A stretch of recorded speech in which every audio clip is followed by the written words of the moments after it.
This is Dan Bolen, and I'm the host of the website, The Courage to Be Courageous, the place where people can come and hear stories from people all over the United States who have faced fear and have the courage to work through their fear. It's also a podcast that I also have interviewed in organizations that are fighting for LGBTQ rights. For example, I did several months ago, the Trevor Project. It's on my podcast. I hope you'll check it out. It's an incredible story.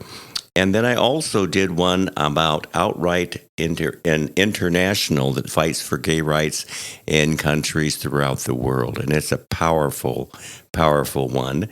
And then next week, I'll be doing one with the SAGE organization. SAGE is an organization that fights for gay rights for the seniors, those that are older and have perhaps been forgotten by individuals. And I was able to do a preparation, I should say, for that one, and talking to the lady you'll be hearing back next week. So there's an incredible amount of stuff that are coming up that I think you'll find exciting, powerful, and intriguing. I also want to mention something, too, I think that's very important for those of us that are part of the LGBTQ community. Community is important. And I think we're going to learn a little bit about it with our guest today, community. We all need a community. People are social. They want to be with people. And so it's important that those individuals that are listening to this podcast, whether they're gay or heterosexual, is they have a community. And we're going to talk about some communities that you can associate with. We talked last week, which I think will be up this week, with Greg Harvey from the Frontrunners organization, and that's a community. So the gentleman that I'm going to be interviewing today is Scott Williford, who actually I met him at the Frontrunners of San Diego. And in our conversations, I was very intrigued about his story and two communities that he was responsible for developing.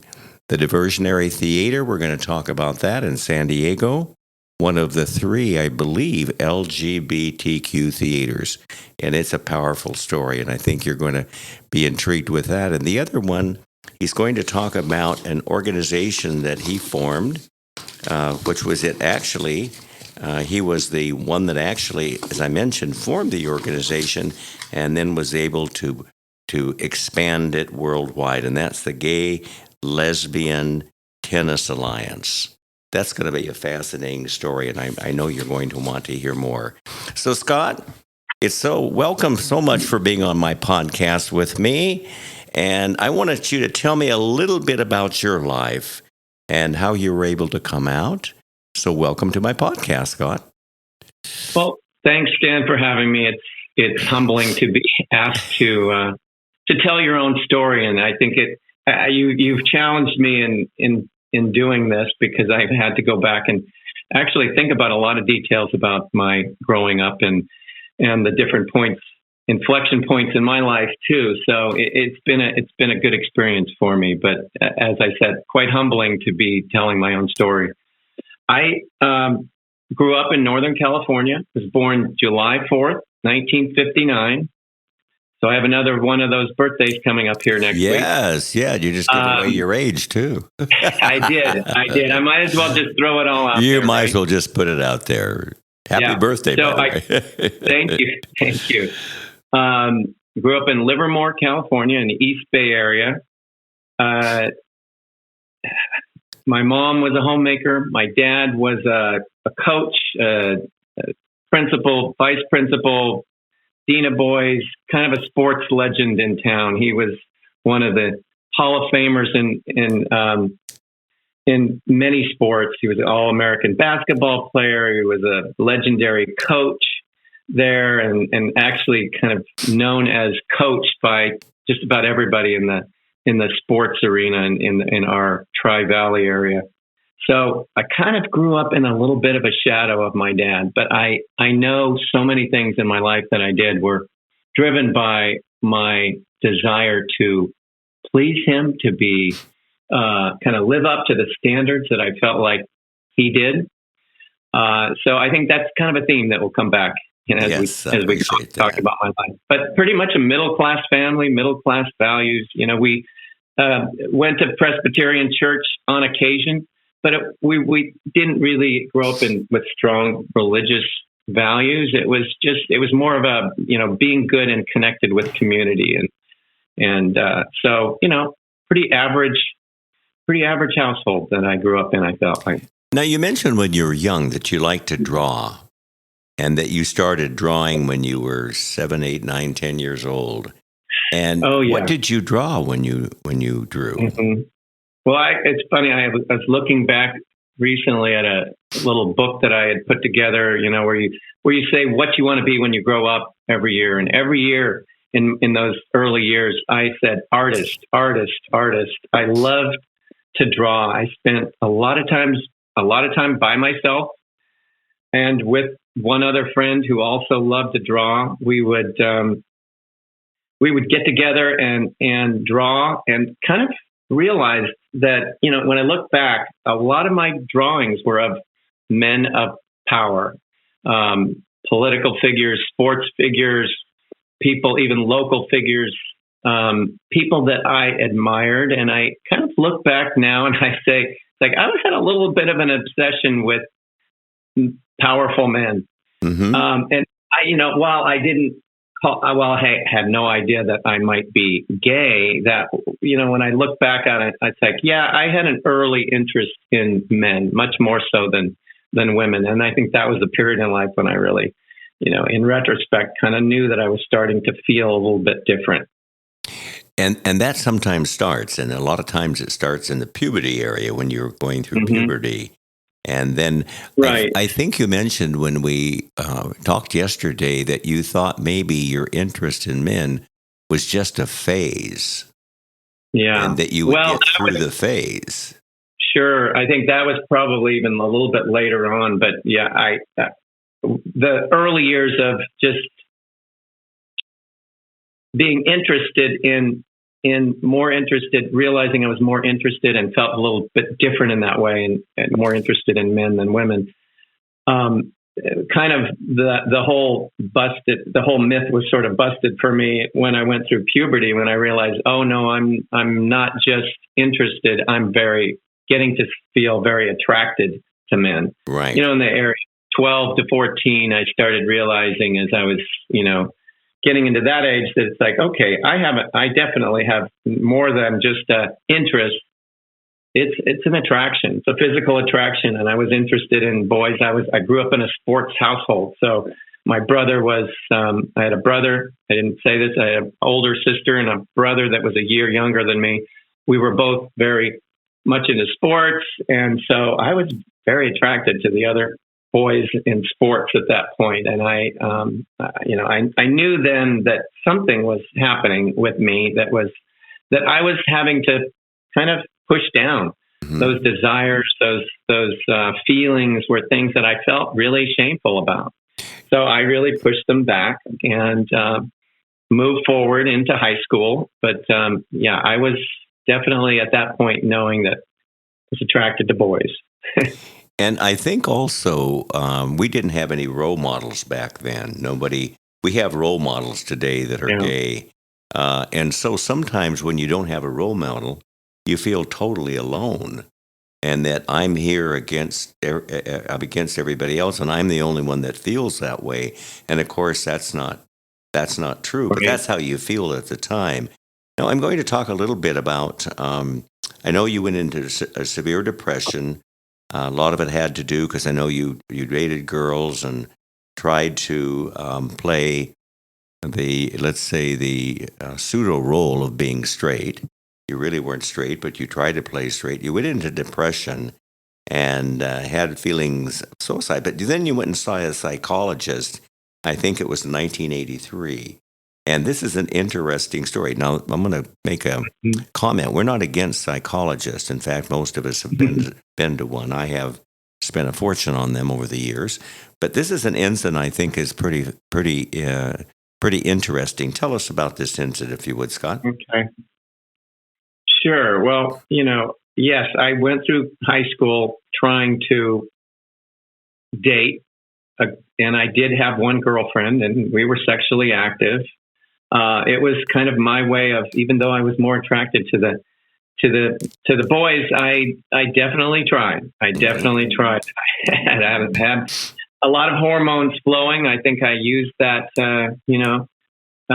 through the relationship I had with my girlfriend, but I still felt shamed. I still felt like this was not right. There was something not right about it. And it was really when I got out of college, moved to San Diego, that it all hit me that I was now out on my own and having to form my own life. I still had not, as you said, even though I grew up in the Bay Area, which was kind of, you think of it as being kind of blue or liberal or open-minded. At the time, I didn't have any role models. And even by the time I left college, I had not let myself really go to a gay bar or go to a gay party or even consider myself gay. I still thought of them as the other, and I was just going through a phase. But my first year in San Diego, came down here. I had a job in aerospace, had a great job starting in San Diego, great place to start my life. But I didn't have community. I didn't have anybody to talk to. I didn't have even one real role model. And I started finding myself falling into depression, partying a lot with some friends that I did know here. And that was, a way for me to dull my feelings. Mm-hmm. But there reached a point one time when I came home from a party and I just decided the depression had hit me in a way that it was just like hitting a wall. I was not sure if I could go forward. It was a really dicey few days for me. I ended up in the hospital, and the doctor said that you really need to see a psychologist. And this was the first time I really was forced to talk about what was really going on in my head and what was going on with my feelings. Unfortunately, the psychologist didn't really validate my view that I think I'm gay, and that's what's bothering me, and I'm really depressed about that. The psychologist, in fact, almost tried to talk me out of my perception that I was a gay man. In other words, you're not gay, he's saying. That's basically saying you're not gay. They were saying they were almost validating what I had been telling myself, that maybe it's just a phase, maybe it's just something you need to work through. So I was so upset and invalidated by that experience with the psychologist that I stopped the treatment. I think I went to maybe one other session, and I realized I'm going nowhere with this. I've got to take over my life. Mm-hmm. I do know that I'm different, and I'm kind of started moving out of the shame and into a place where I started to feel some strength of taking over my life and putting my history aside, that I'd been with women, but it didn't work for me, and figure out what am I going to do next. I didn't go running out to the gay bars though yet. I was still not sure how to proceed, but I was knowing that the psychologist that I talked to in the medical field wasn't helping me. So, well, and I think it took a lot of courage to be courageous for you to realize, the first time I'm seeking help from a psychologist and he's trying to deny who I know I am. And that is, right, I think, so courageous that you were able. I think yesterday you said you pulled yourself up for the bootstraps and say, I'm going to live as who I know is my authentic self. And that was so courageous. And I want to compliment you on that, Scott, because that's a powerful thing, and how you were able to do that as well. Let's talk a little bit about now the founding of this this tennis organization. I found this to be so well. My hat's off to Scott, because he's the one that actually found it, organized it, and got it going. And this is the Gay and Lesbian Tennis Alliance. And tell us a little bit of how that formed and how that came to be. Well, interesting that the story that got me there was when I finally did come out, it was a little bit by happenstance. It was it was not the way you would expect. I when I was 23, walking 24, I guess I was by now. I'd been in San Diego a year. Walking down the street in Pacific Beach, just happened to walk into a bar to have a beer in the middle of the afternoon. I thought, I'm going to go in here and just relax. And I sat down at the end of the bar and I realized I'm in a gay bar. There are men at the end of the bar that are looking very friendly. And here I am, and all these years when I struggled with who I was, I just happened to walk into a gay bar. I didn't do it on purpose, but I started going back every day, meeting new people, finding a community and finding that the shame was starting to lift, that, wow, there are other people out there living their lives as gay people. And maybe I could do that too. So it was a few days I had been there and I was sitting there talking to the bartender and I pointed out behind the bar, I said, there's a tennis trophy behind the bar. I grew up in a tennis family and it was my passion. And with both my dad, my brother, and myself.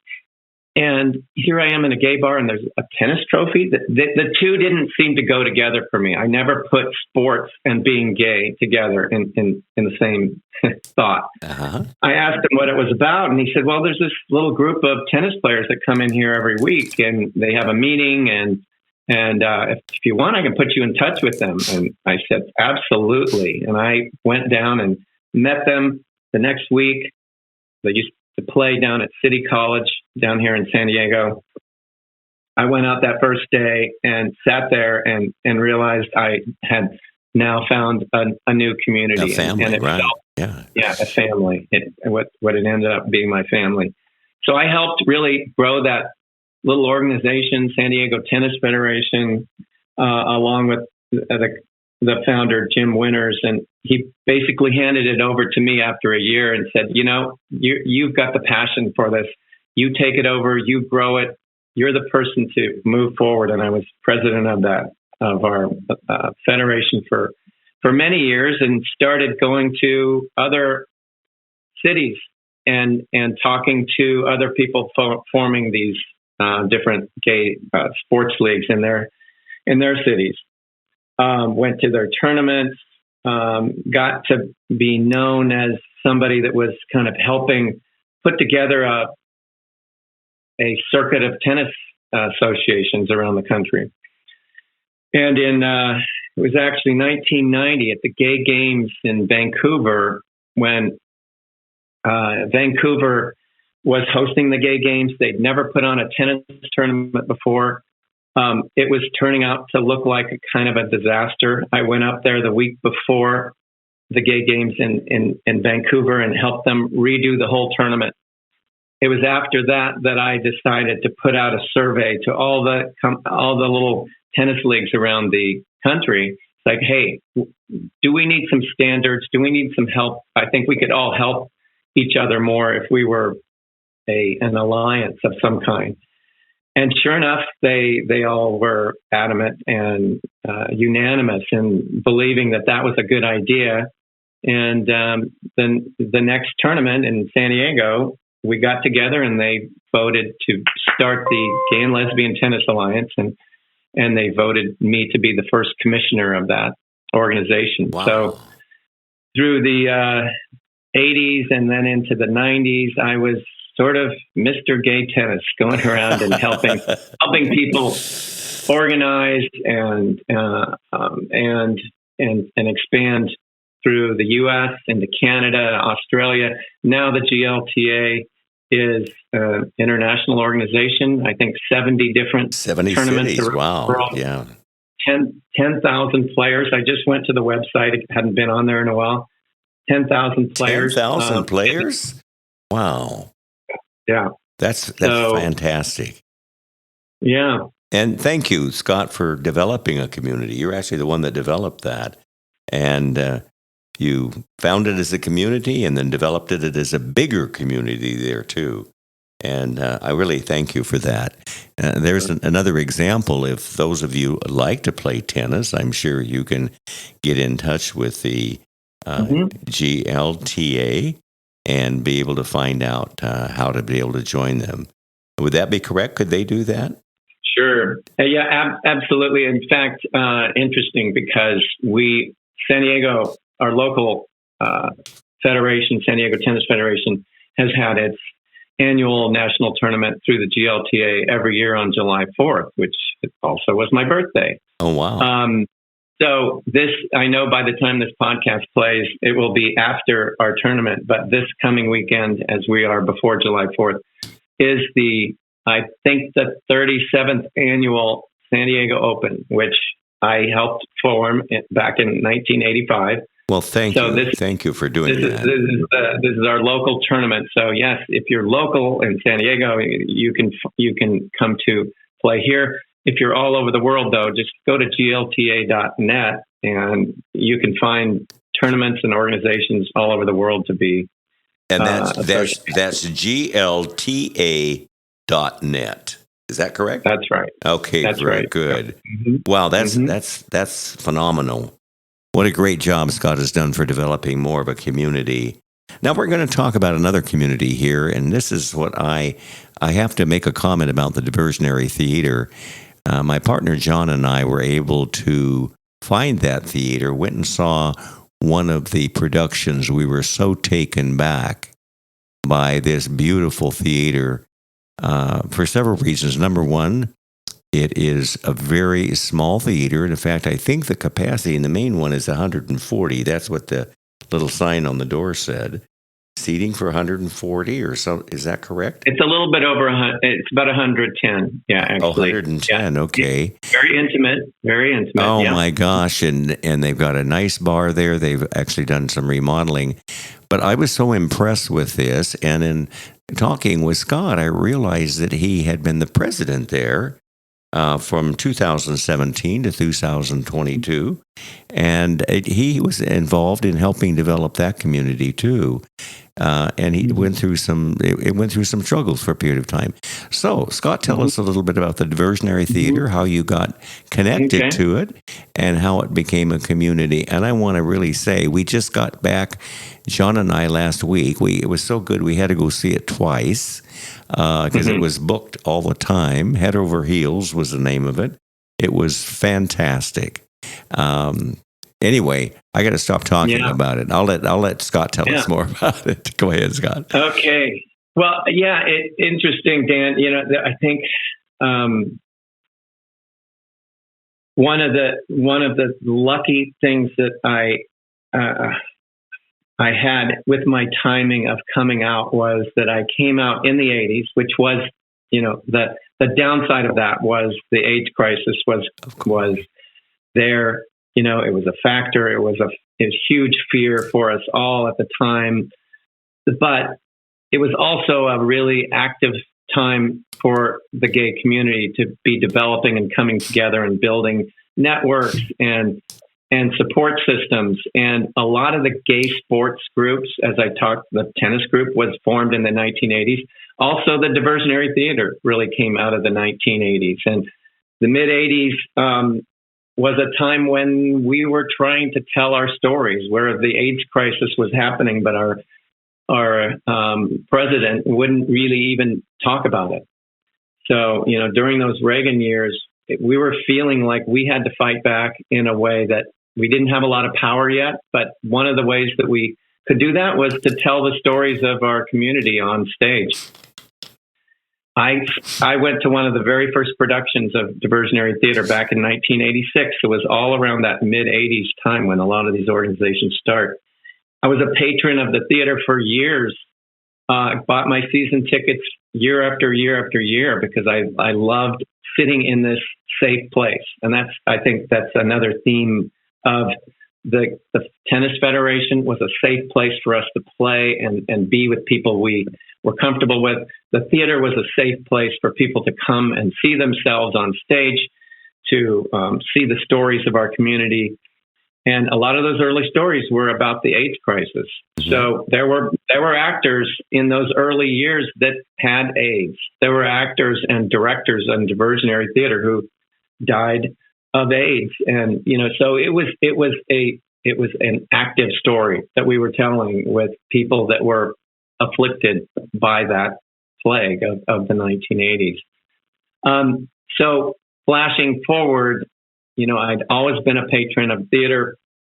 Went to a fundraiser one time in 2014, was asked to be on the board. And I told them I don't really know anything about theater, but I'm very connected with the community, and how can I help? And I soon got into a leadership position on the board and took over as board president. Yes, we fought through some pretty tough times. We were almost financially bankrupt when I came in there, and we worked through it and rebuilt the theater.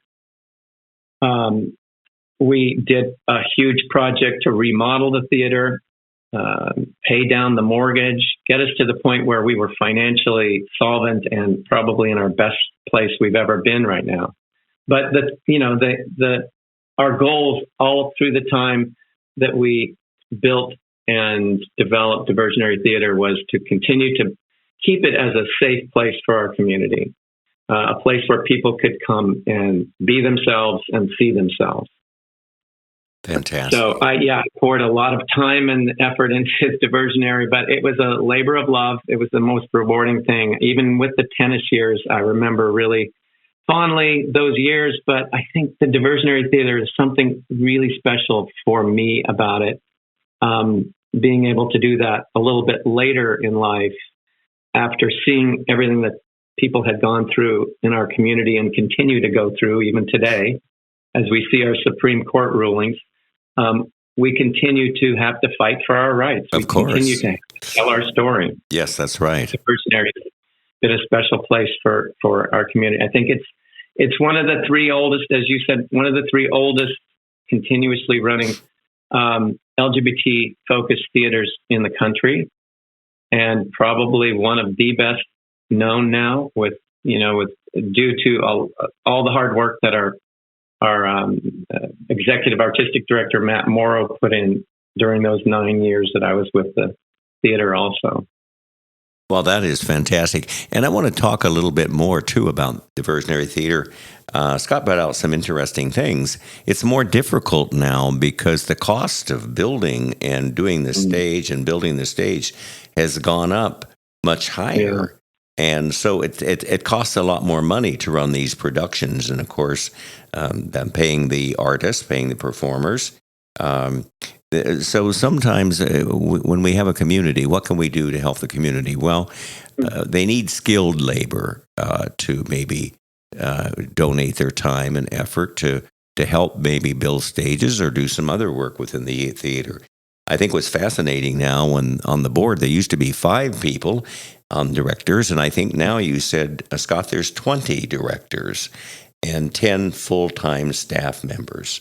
So that is an incredible amount of growth. But it costs money to do these productions. It costs money to be able to do those. And you can obviously donate to the diversionary theater as well, too. So yeah. I want to talk, because this is fascinating, because they just don't worry, they just don't concern themselves with just doing the theater inside the theater, but they go outside to the schools, and they have several other divisions there that are giving more support to the community. Tell us a little bit about going out to the schools and what you do with that.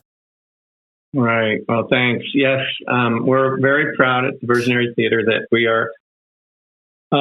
we are more than just a theater.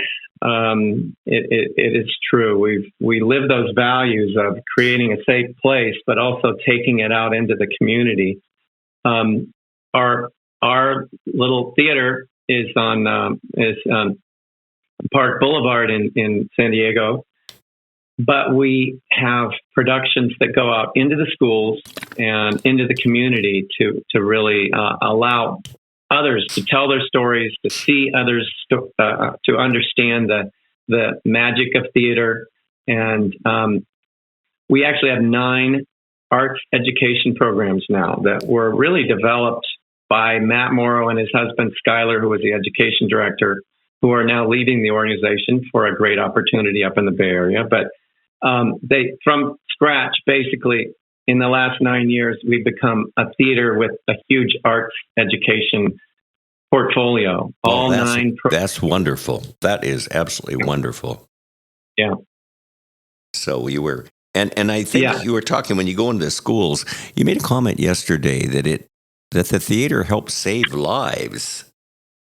Absolutely. Tell us how that actually works. Well, we have programs that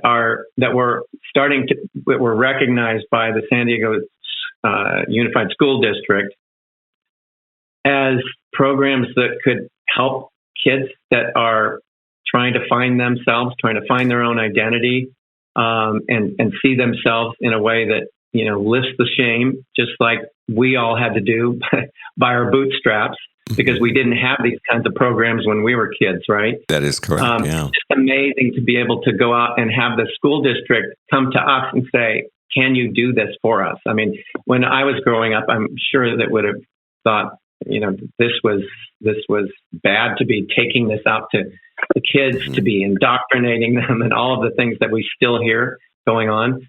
But now we're having the school district come to us, and we have programs like Teen Versionary. It allows teenagers to come in of LGBTQIA identities or those that are allies, and come in and just be themselves, see themselves, create experiences and stories, and learn the behind the scenes work of what theater is and how stories are told on a stage. And you get to see them just blossom. Parents come in, and yes, as you've mentioned, we've had parents come in and said, you have not just changed my child's life, you've probably saved their life. They've just become a new person by seeing themselves and seeing others like them on stage. So we have a series of programs where we have a student matinee series where we bring in every production. We bring in kids from local schools, mostly from underserved communities too, where they don't have a lot of arts ed programs, and bring them in to watch the show, to have a discussion before the show. And after the show, we go back to the schools and have another discussion so that they can process through, what they're seeing and what they're feeling. So we have several of those programs, Kid Versionary, Teen Versionary. We have an LGBTQ teen playwriting lab. Then we also have some programs that I'm really proud of that address the older community. I mean, those of us who've seen the community change, and we have a program called the Stonewall Salon that honors that seminal incident in New York in the late 60s, when we really came out. Mm-hmm. And it's named after that because a lot of the folks that are in this program are in their 50s, 60s, 70s, even 80s, and they remember that time. And they go through a program with our education department to create their own story and present it on our stage. And it ends in a couple of performances with these seniors that tell their own story in really creative and inspiring ways. And I never miss one. I always go because I always see myself in them and continue to be inspired by the courage that all of them, especially the older folks, showed, getting through times when none of us had role models. None of us had these resources. So, yeah, the theater has done so much for educating and inspiring way beyond just the main stage plays that we put on. I want to make a comment about this because in talking with Scott and reviewing this podcast yesterday, I was so taken back of how much more it is than just the theater. Having this program that he goes to the kids, having them come back, that creates a community for them. And maybe those kids know that they're gay or lesbian or transgendered, and they're struggling inside. Now they have a community, someone they can go to and they can talk to. And let me make a comment about that too. On the Trevor Project, they just released their details if you want to go back and check that. But it said if an individual that is of the LGBT community and they're a teenager, if they have one adult that supports them, they're 40% chance less of committing suicide. And that's the community that Scott's talking about here, the community in the schools, the community they can go to.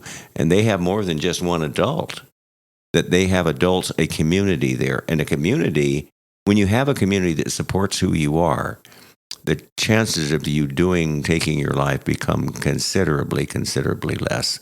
So the courage that the diversionary theater has used to be able to give these kids a community, I just think is outstanding, and we want to give them credit. And, there's different things we can do. We're going to talk about maybe making a donation to diversionary theater. Maybe, as we talked before, if you're a skilled labor and maybe they need help building a set, you can, but you got to be really good at it. They don't take sloppy work. You have to be good at it. I see the stage. I see what they do. They're beautiful. They're actually beautiful. So those are some of the things that, you can do to be able to help them as well too. So, Scott, this has been fantastic. And is there any points that you would like to say or leave us with? We have a very different types of podcasts, people from all over the world, because this goes out internationally, that people that may be struggling with who they are, maybe they're looking for a sense of community. You provided there too for them. Is there anything that you would like to say to those individuals that may be helpful, how they can get a community? How can they get a community? We give them examples of community. Right. Anything you would have to say about that? I guess I would just kind of think about my life. And 40 years ago, I lived through a time when I might not have made it out of that because I didn't have that role model. But I was lucky. I was lucky that I did get through that really, really difficult time in my life. And as you said, there are resources out there. I think I moved through the fear into activism, and that helped me feel validated by doing something. I think, I can't help but think today when I'm looking at the news, 8 years ago this week, Supreme Court decisions always come out in the last week of June. So this is a really big time for all of us to find out what's going to happen next. 8 years ago, the Supreme Court ruled that gay marriage was legal. It was a huge place for us. I think at the time we thought our rights would continue to grow and it would continue to get easier, but that's not the case. That is true. They struck down, they've come up with another ruling that said, that LGBT folks can be discriminated against basically based on their orientation if a business person doesn't want to serve them. I mean, that was just passed. That was just passed. Yeah, I heard it on the news just this morning. Yep, just this morning. And so, one step forward, one step backward. We have to keep being diligent. I think at a personal level, moving through fear and just doing something for yourself and doing something that will benefit somebody else, reaching out and knowing that there's always somebody out there that needs that support, I think is just something we all have to keep in mind as community. You made a comment right now that really just hit me really direct. You said you moved through courage. You moved from fear to activism. So you took your fear, had the courage to overcome it, and become active. And I think we all need to listen to that. He moved his fear to activism. What a powerful statement. I really appreciate that. And I think our listeners will appreciate that so much as well. Scott, it was such a pleasure having you. thank you for doing the podcast with me. There's so many exciting things that we're able to talk about there too as well. So thank you very much. It's been a great podcast with us.